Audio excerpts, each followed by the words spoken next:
fascination Fledgeby, left alone in the counting-house, strolled about with his hat on one side, whistling, and investigating the drawers, and prying here and there for any small evidences of his being cheated, but could find none.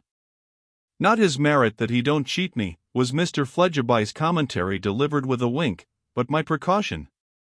He then with a lazy grandeur asserted his rights as Lord of Pubsey and Company by poking his cane at the stools and boxes, and spitting in the fireplace, and so loitered royally to the window and looked out into the narrow street, with his small eyes just peering over the top of Pubsey and Company's blind. As a blind in more senses than one, it reminded him that he was alone in the counting-house with the front door open. He was moving away to shut it, lest he should be injudiciously identified with the establishment, when he was stopped by someone coming to the door. This someone was the doll's dressmaker, with a little basket on her arm, and her crutch stick in her hand. Her keen eyes had espied Mr. Fledgeby before Mr. Fledgeby had espied her, and he was paralyzed in his purpose of shutting her out, not so much by her approaching the door, as by her favoring him with a shower of nods, the instant he saw her. This advantage she improved by hobbling up the steps with such dispatch that before Mr. Fledgeby could take measures for her finding nobody at home, she was face to face with him in the counting-house. "Hope I see you well, sir," said Miss Wren. "Mr. Riah in?" Fledgeby had dropped into a chair, in the attitude of one waiting wearily. "I suppose he will be back soon," he replied. "He has cut out and left me expecting him back, in an odd way." "Haven't I seen you before?" "Once before, if you had your eyesight," replied Miss Wren, the conditional clause in an undertone. "When you were carrying on some games up at the top of the house." "I remember. How's your friend?" "I have more friends than one, sir, I hope," replied Miss Wren. "Which friend?" "Never mind," said Mr. Fledgeby, shutting up one eye. "Any of your friends, all your friends." "Are they pretty tolerable?" Somewhat confounded, Miss Wren parried the pleasantry, and sat down in a corner behind the door, with her basket in her lap. "By and by," she said, breaking a long and patient silence. "I beg your pardon, sir, but I am used to find Mr. Riah at this time, and so I generally come at this time. I only want to buy my poor little 2 shillings worth of waste. Perhaps you'll kindly let me have it, and I'll trot off to my work." "I let you have it," said Fledgeby, turning his head towards her, for he had been sitting blinking at the light, and feeling his cheek. "Why, you don't really suppose that I have anything to do with the place, or the business, do you?" "Suppose," exclaimed Miss Wren. "He said, that day, you were the master." "The old cock in black said?" "Riah said?" "Why, he'd say anything." "Well, but you said so too," returned Miss Wren. "Or at least you took on like the master, and didn't contradict him."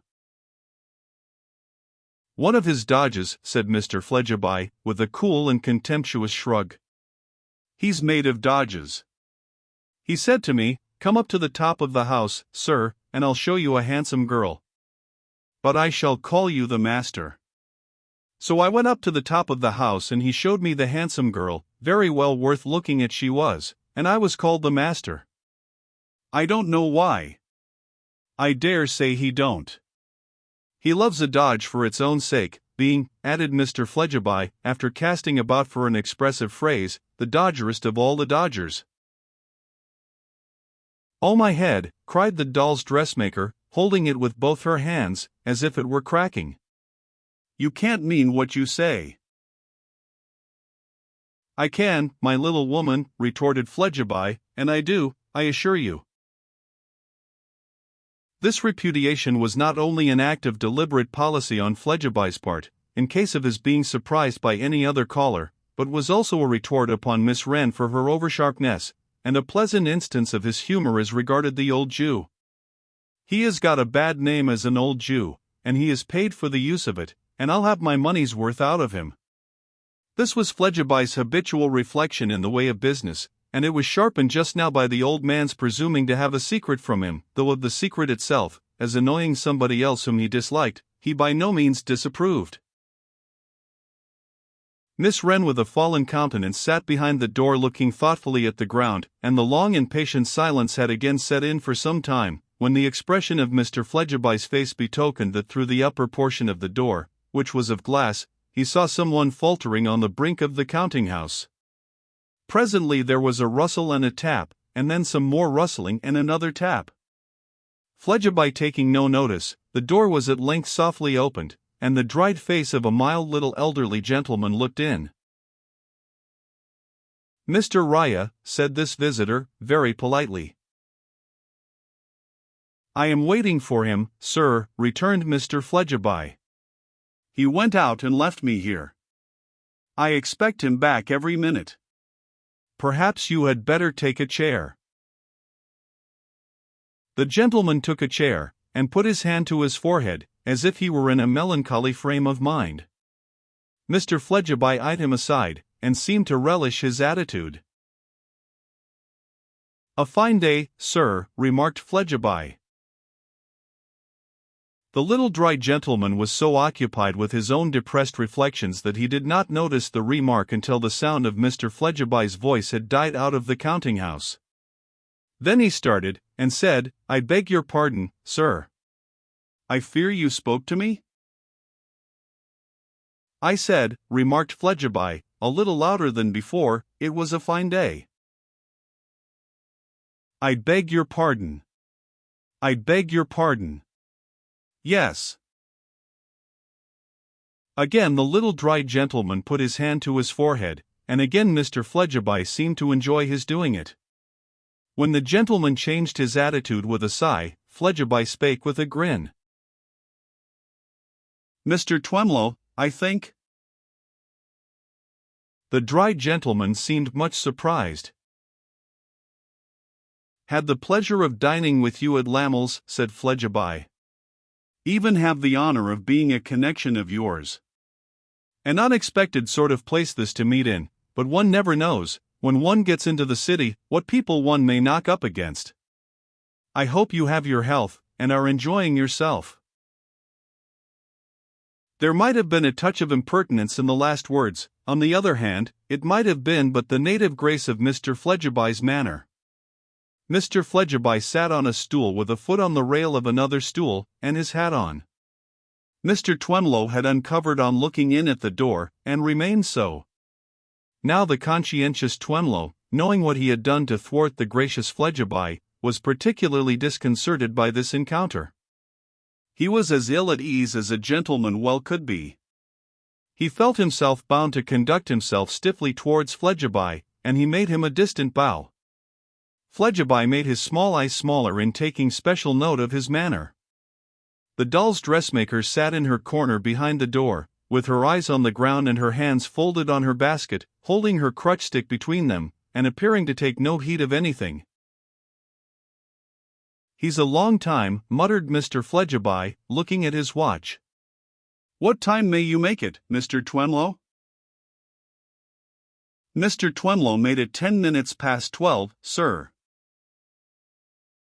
"As near as a toucher," assented Fledgeby. "I hope, Mr. Twemlow, your business here may be of a more agreeable character than mine." "Thank you, sir," said Mr. Twemlow. Fledgeby again made his small eyes smaller, as he glanced with great complacency at Twemlow, who was timorously tapping the table with a folded letter. "What I know of Mr. Riah," said Fledgeby, with a very disparaging utterance of his name, "leads me to believe that this is about the shop for disagreeable business. I have always found him the bitingest and tightest screw in London." Mr. Twemlow acknowledged the remark with a little distant bow. It evidently made him nervous.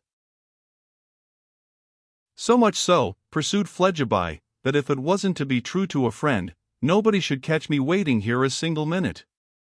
But if you have friends in adversity, stand by them. That's what I say and act up to." The equitable Twemlow felt that this sentiment, irrespective of the utterer, demanded his cordial assent. "You are very right, sir," he rejoined with spirit. "You indicate the generous and manly course." "Glad to have your approbation," returned Fledgeby. "It's a coincidence, Mr. Twemlow," here he descended from his perch and sauntered towards him, "that the friends I am standing by today are the friends at whose house I met you." "The lamb-lass. She's a very taking and agreeable woman?" Conscience smote the gentle Twemlow pale. "Yes," he said. "She is. And when she appealed to me this morning, to come and try what I could do to pacify their creditor, this Mr. Raya, that I certainly have gained some little influence with in transacting business for another friend, but nothing like so much as she supposes, and when a woman like that spoke to me as her dearest Mr. Fledgeby, and shed tears, why what could I do, you know?" Twemlow gasped, "Nothing but come. Nothing but come. And so I came." "But why," said Fledgeby, putting his hands in his pockets and counterfeiting deep meditation, "why Rye should have started up, when I told him that the lamb-lass entreated him to hold over a bill of sale he has on all their effects, and why he should have cut out, saying he would be back directly, and why he should have left me here alone so long, I cannot understand." The chivalrous Twemlow, knight of the simple heart, was not in a condition to offer any suggestion. He was too penitent, too remorseful. For the first time in his life he had done an underhanded action, and he had done wrong. He had secretly interposed against this confiding young man, for no better real reason than because the young man's ways were not his ways. But the confiding young man proceeded to heap coals of fire on his sensitive head. "I beg your pardon, Mr. Twemlow, you see I am acquainted with the nature of the affairs that are transacted here. Is there anything I can do for you here? You have always been brought up as a gentleman, and never as a man of business, another touch of possible impertinence in this place, and perhaps you are but a poor man of business. What else is to be expected?" "I am even a poorer man of business than I am a man, sir," returned Twemlow, "and I could hardly express my deficiency in a stronger way. I really do not so much as clearly understand my position in the matter on which I am brought here. But there are reasons which make me very delicate of accepting your assistance. I am greatly, greatly disinclined to profit by it. I don't deserve it." Good childish creature! Condemned to a passage through the world by such narrow little dimly lighted ways, and picking up so few specks or spots on the road. "Perhaps," said Fledgeby, "you may be a little proud of entering on the topic, having been brought up as a gentleman." "It's not that, sir," returned Twemlow, "it's not that. I hope I distinguish between true pride and false pride." "I have no pride at all, myself," said Fledgeby, "and perhaps I don't cut things so fine as to know one from t'other. But I know this is a place where even a man of business needs his wits about him, and if mine can be of any use to you here, you're welcome to them."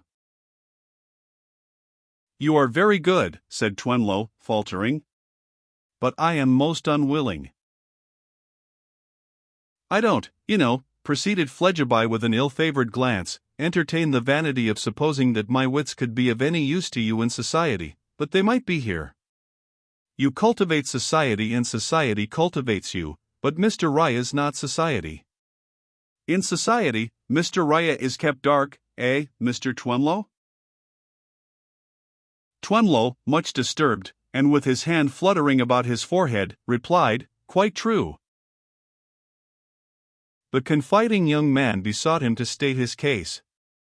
The innocent Twemlow, expecting Fledgeby to be astounded by what he should unfold, and not for an instant conceiving the possibility of its happening every day, but treating of it as a terrible phenomenon occurring in the course of ages, related how that he had had a deceased friend, a married civil officer with a family, who had wanted money for change of place or change of post, and how he, Twemlow, had given him his name, with the usual, but in the eyes of Twemlow almost incredible result. That he had been left to repay what he had never had. How, in the course of years, he had reduced the principal by trifling sums, having, said Twemlow, always to observe great economy, being in the enjoyment of a fixed income limited in extent, and that depending on the munificence of a certain nobleman, and had always pinched the full interest out of himself with punctual pinches. How he had come, in course of time, to look upon this one only debt of his life as a regular quarterly drawback, and no worse, when his name had some way fallen into the possession of Mr. Raya, who had sent him notice to redeem it by paying up in full, in one plump sum, or take tremendous consequences.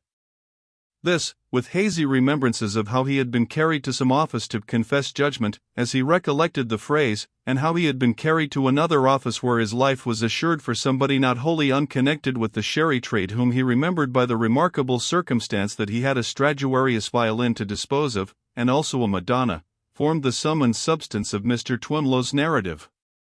Through which stalked the shadow of the awful Snigsworth, eyed afar off by moneylenders as security in the mist, and menacing Twemlow with his baronial truncheon.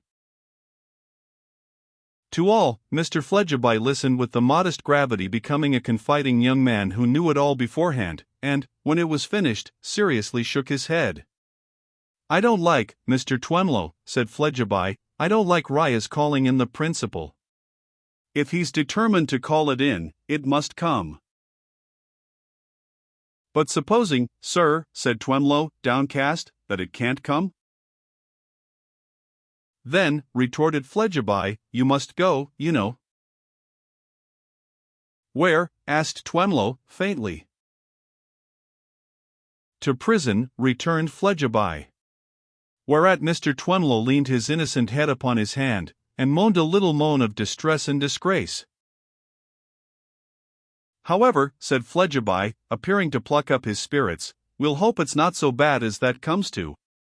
If you'll allow me, I'll mention to Mr. Raya when he comes in, who you are, and I'll tell him you're my friend, and I'll say my say for you, instead of your saying it for yourself. I may be able to do it in a more businesslike way."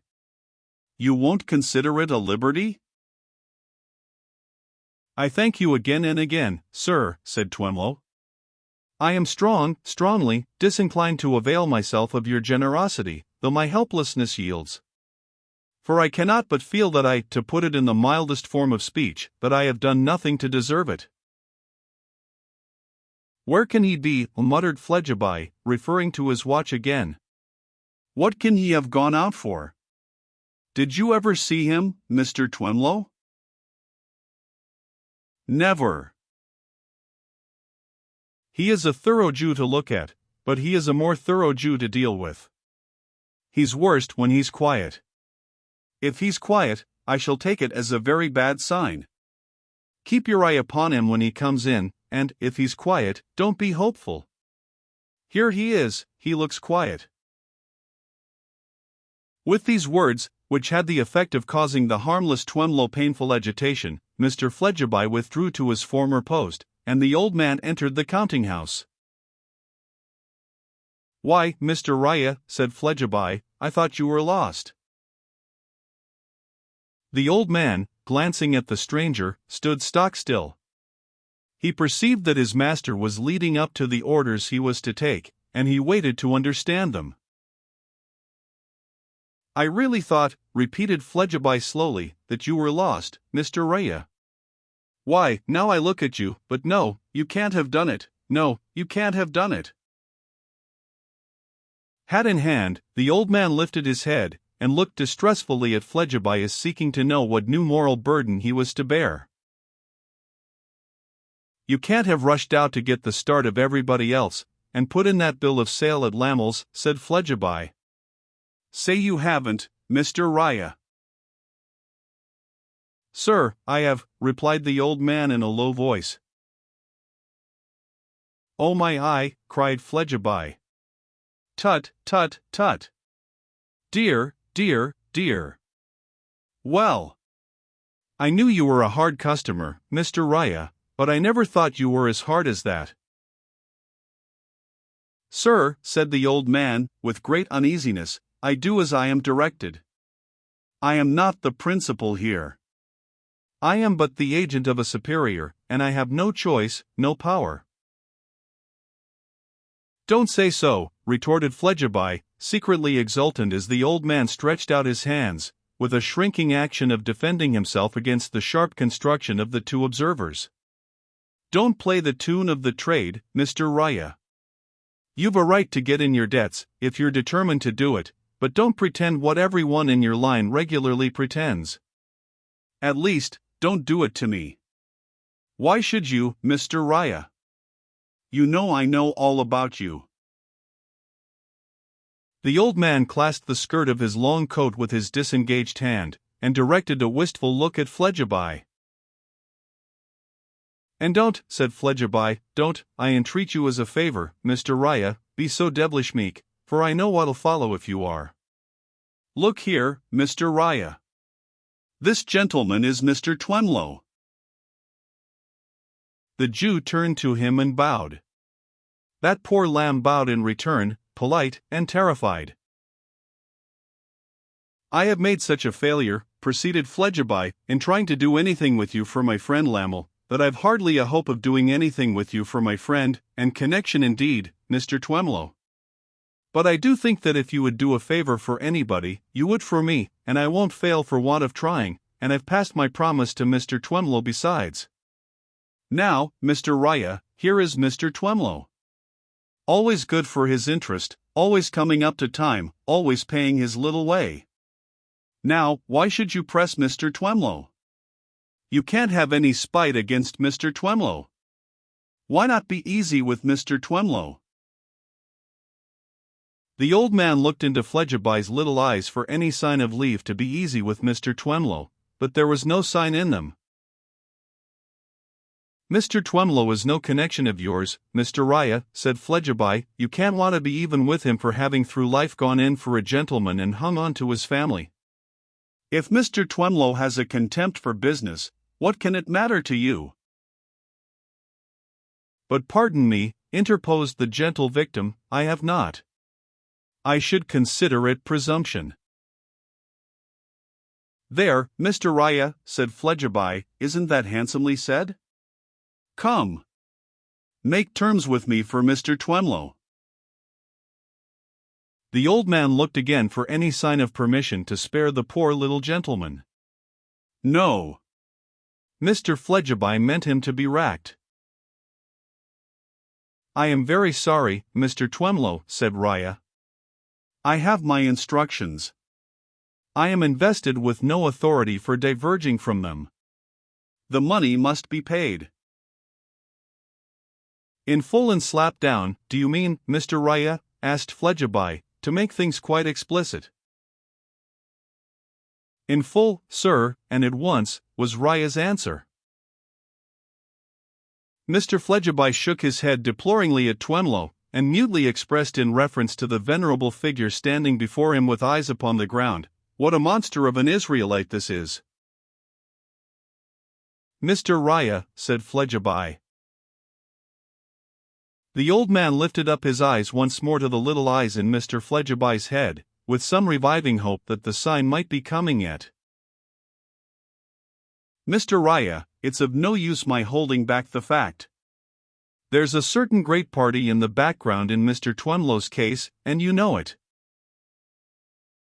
"I know it," the old man admitted. "Now, I'll put it as a plain point of business, Mr. Raya. Are you fully determined, as a plain point of business, either to have that said great party's security, or that said great party's money?" "Fully determined," answered Raya, as he read his master's face, and learnt the book. "Not at all caring for, and indeed as it seems to me rather enjoying," said Fledgeby, with peculiar unction, "the precious kick-up and row that will come off between Mr. Twemlow and the said great party?" This required no answer, and received none. Poor Mr. Twemlow, who had betrayed the keenest mental terrors since his noble kinsman loomed in the perspective, rose with a sigh to take his departure. "I thank you very much, sir," he said, offering Fledgeby his feverish hand. "You have done me an unmerited service. Thank you, thank you." "Don't mention it," answered Fledgeby. "It's a failure so far, but I'll stay behind, and take another touch at Mr. Raya." "Do not deceive yourself, Mr. Twemlow," said the Jew, then addressing him directly for the first time. "There is no hope for you. You must expect no leniency here. You must pay in full, and you cannot pay too promptly, or you will be put to heavy charges. Trust nothing to me, sir. Money, money, money." When he had said these words in an emphatic manner, he acknowledged Mr. Twemlow's still polite motion of his head, and that amiable little worthy took his departure in the lowest spirits. Fascination Fledgeby was in such a merry vein when the counting-house was cleared of him, that he had nothing for it but to go to the window, and lean his arms on the frame of the blind, and have his silent laugh out, with his back to his subordinate. When he turned round again with a composed countenance, his subordinate still stood in the same place, and the doll's dressmaker sat behind the door with a look of horror. "Hullo," cried Mr. Fledgeby, "you're forgetting this young lady, Mr. Raya, and she has been waiting long enough too. Sell her waist, please, and give her good measure if you can make up your mind to do the liberal thing for once." He looked on for a time, as the Jew filled her little basket with such scraps as she was used to buy, but, his merry vein coming on again, he was obliged to turn round to the window once more, and lean his arms on the blind. "There, my Cinderella dear," said the old man in a whisper, and with a worn-out look, "the basket's full now. Bless you! And get you gone." "Don't call me your Cinderella dear," returned Miss Wren. "Oh, you cruel godmother!" She shook that emphatic little forefinger of hers in his face at parting, as earnestly and reproachfully as she had ever shaken it at her grim old child at home. "You are not the godmother at all," said she. "You are the wolf in the forest, the wicked wolf. And if ever my dear Lizzie is sold and betrayed, I shall know who sold and betrayed her."